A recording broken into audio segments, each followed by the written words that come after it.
Really need prayer, within the church. There isn't a lot of love.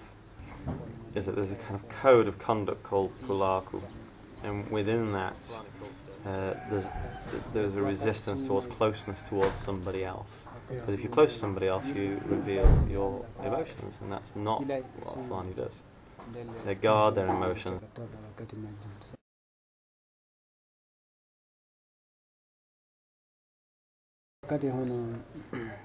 With the Muslims, they pray 5 times a day. That's what they do. If you're with them at the time when they go off to pray, they just see you differently because they go off to their mosques or we just kind of get their prayer mats out and pray at certain times of the day. During Ramadan, there's a huge pressure that everyone fasts.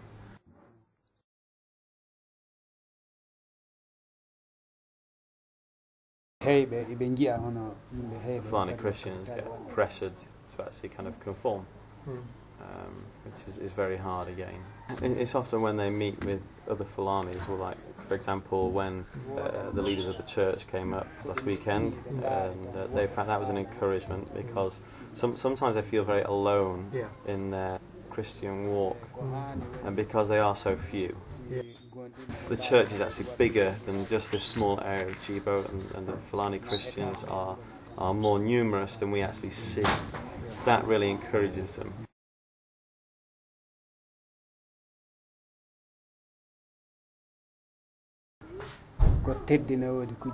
The Fulani here are more Islamic.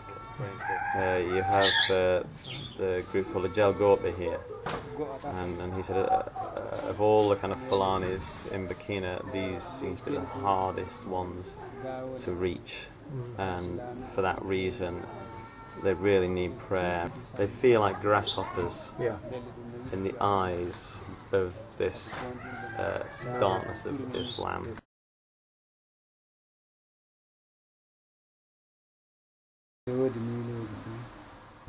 He'd really kind of value prayer for him and his wife and his son.